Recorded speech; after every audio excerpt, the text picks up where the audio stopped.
Sejam bem-vindos a mais um Além do Arco-Íris. Sidney Fernandes e Carlos Luz.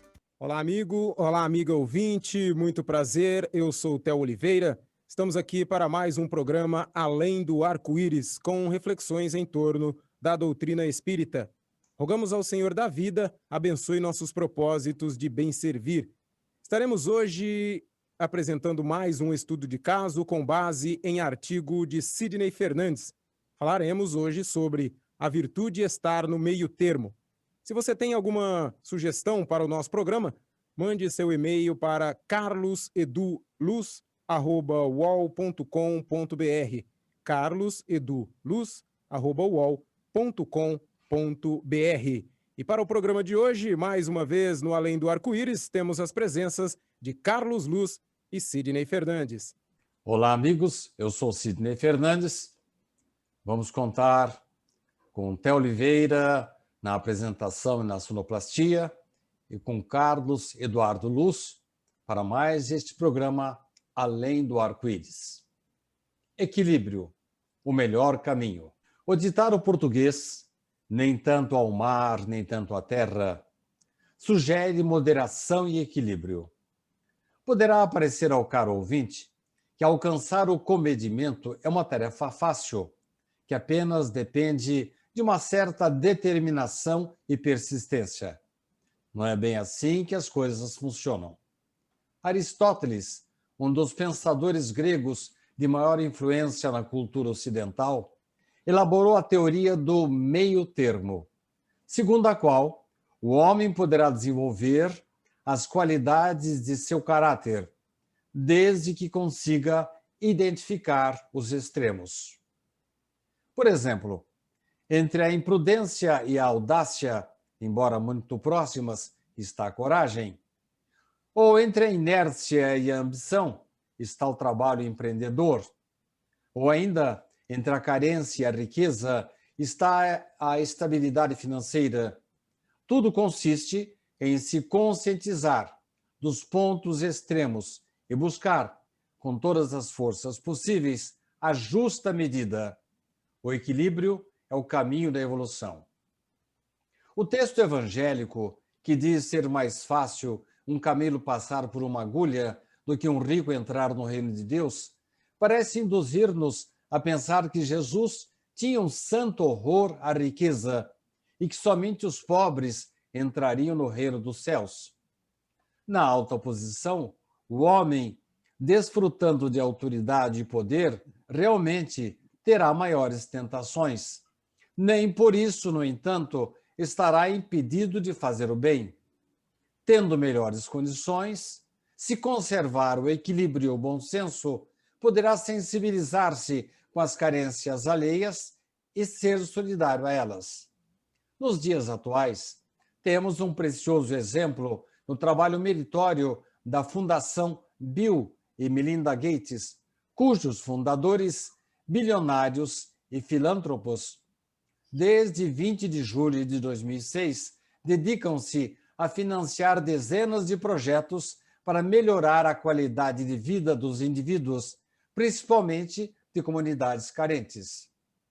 Como podemos notar, amigo ouvinte, não é a posição social, a quantidade de bens ou o alcance dos poderes a nós concedidos que vão determinar o nosso caminho, e sim o equilíbrio e a sobriedade com que venhamos a utilizá-los, considerando, em última instância, o texto evangélico que nos adverte de que a todo aquele a quem muito foi dado, muito lhe será pedido.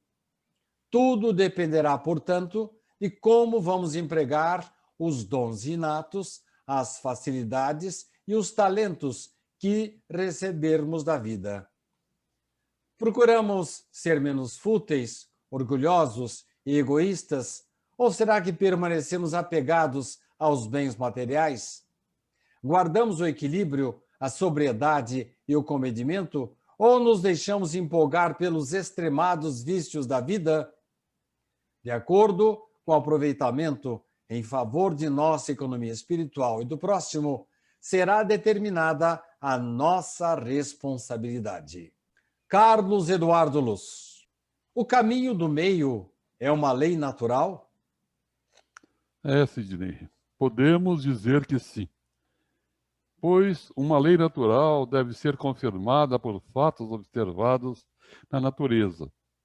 E isso nós podemos fazer observando o sucesso maciçamente encontrado por quem age com moderação quando busca atingir seus objetivos.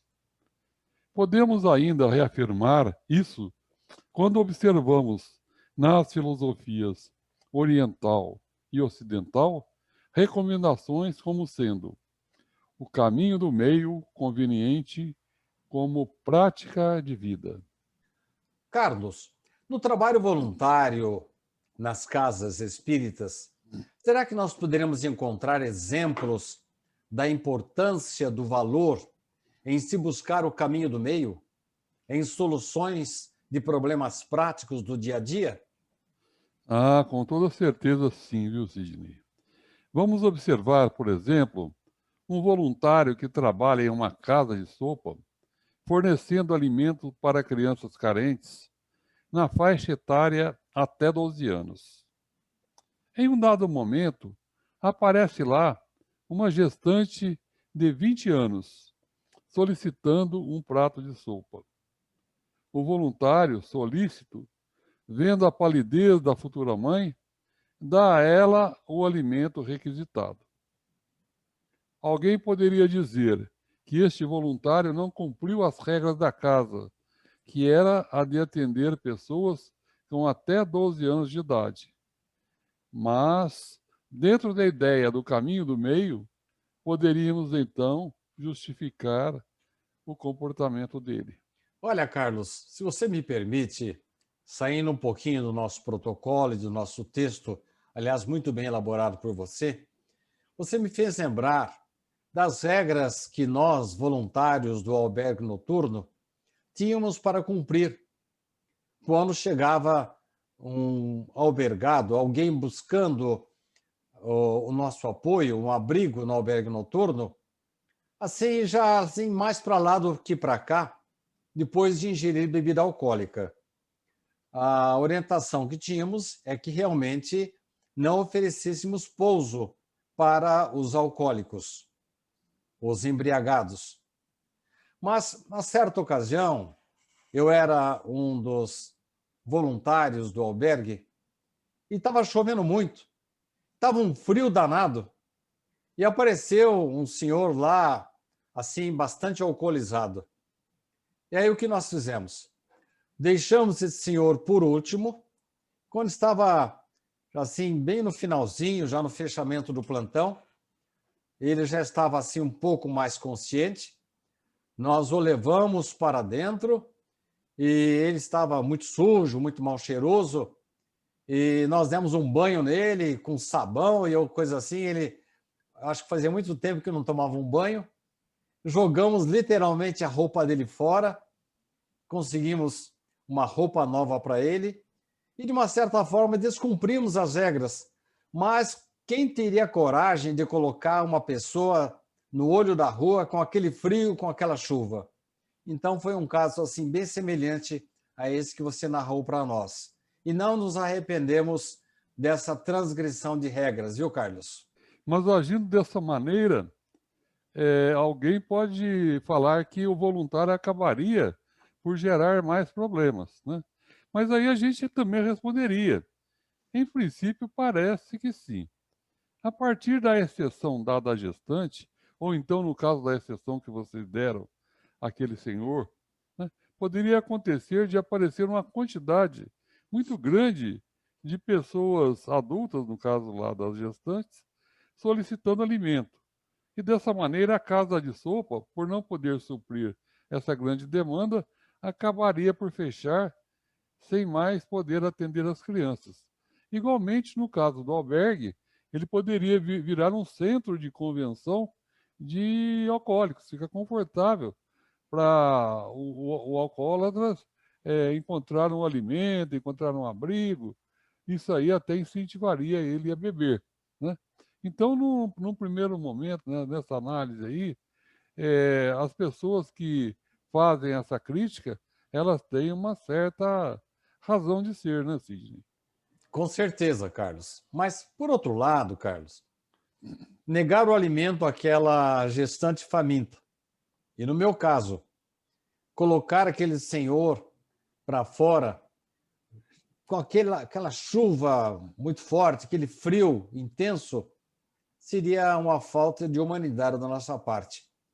E você pode ter certeza de que aquilo foi realmente uma exceção.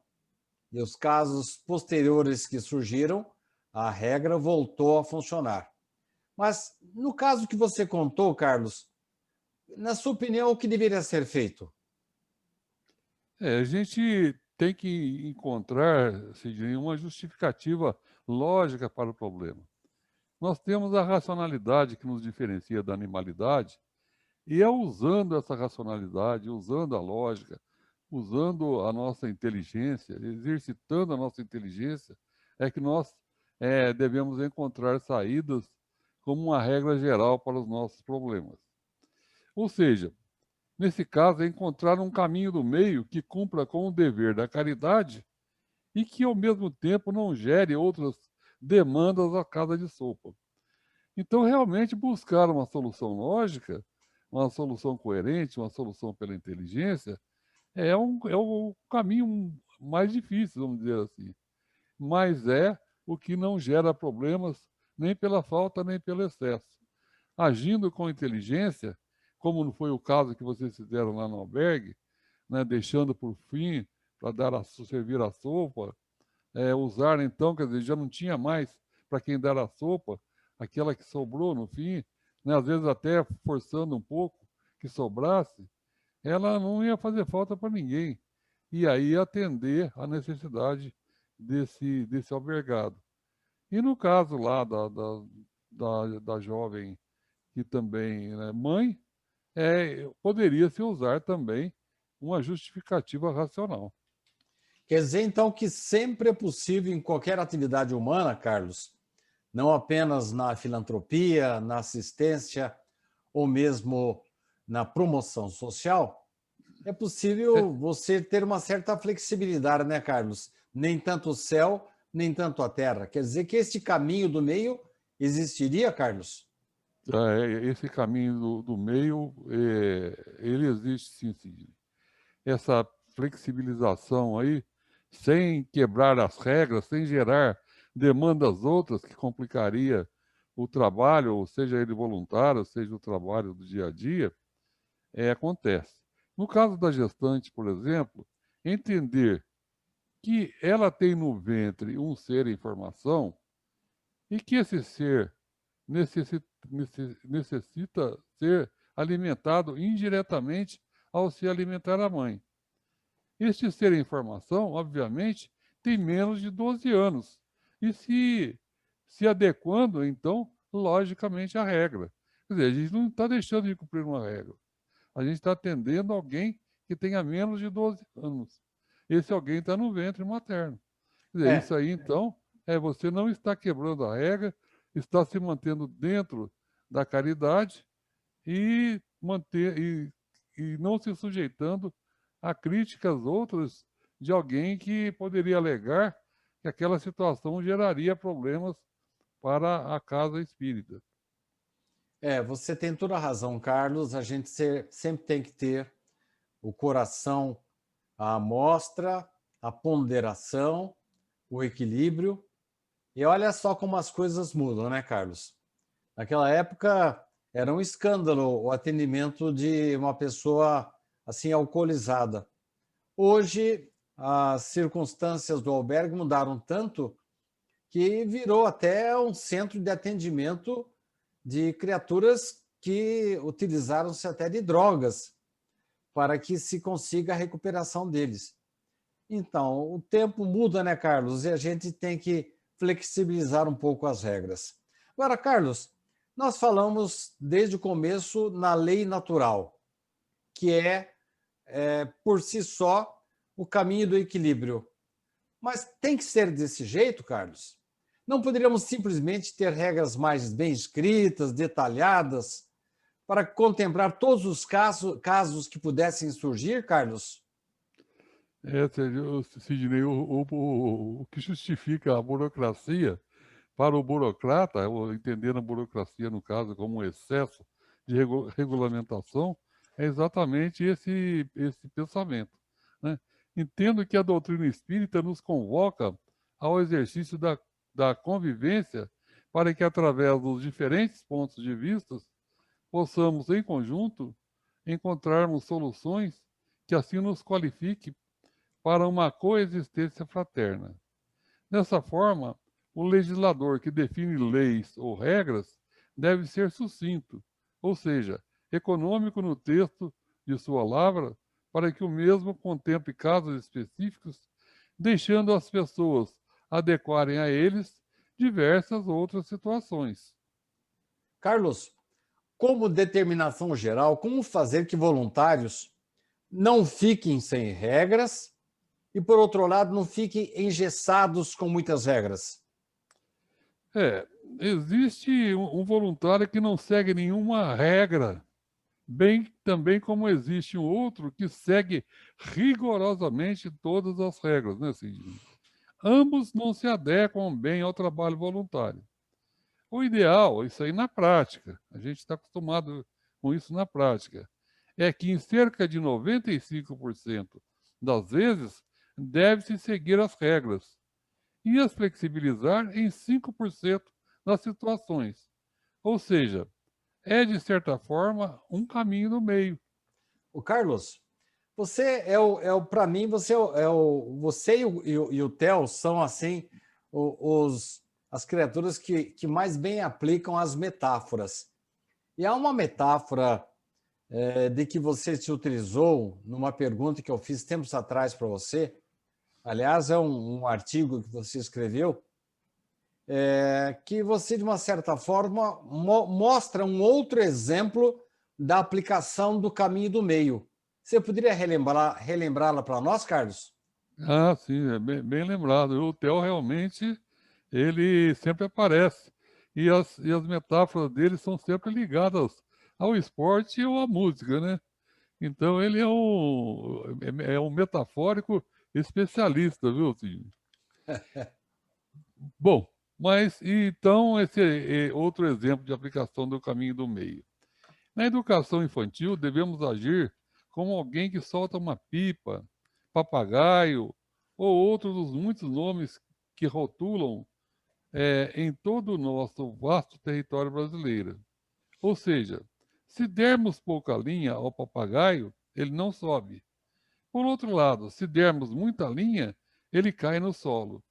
Assim deve ser restrita a liberdade do educando, pensada como sendo análoga à linha de um papagaio. Olha, Carlos, eu acho essa metáfora sua perfeita, viu? Principalmente aplicada à educação infantil. Agora, encerrando, estamos já quase no final do programa, Carlos. Eu faço questão que você responda todas as questões. Para aprender o caminho do meio, devemos ler e estudar muito, Carlos? Sidney, por incrível que pareça, não. Viu? O caminho do meio é o caminho construído pelo caminhante, né? Diz um pensamento espanhol lá, assim, traduzido em tradução livre, que o caminho se faz ao caminhante, ao caminhar, né?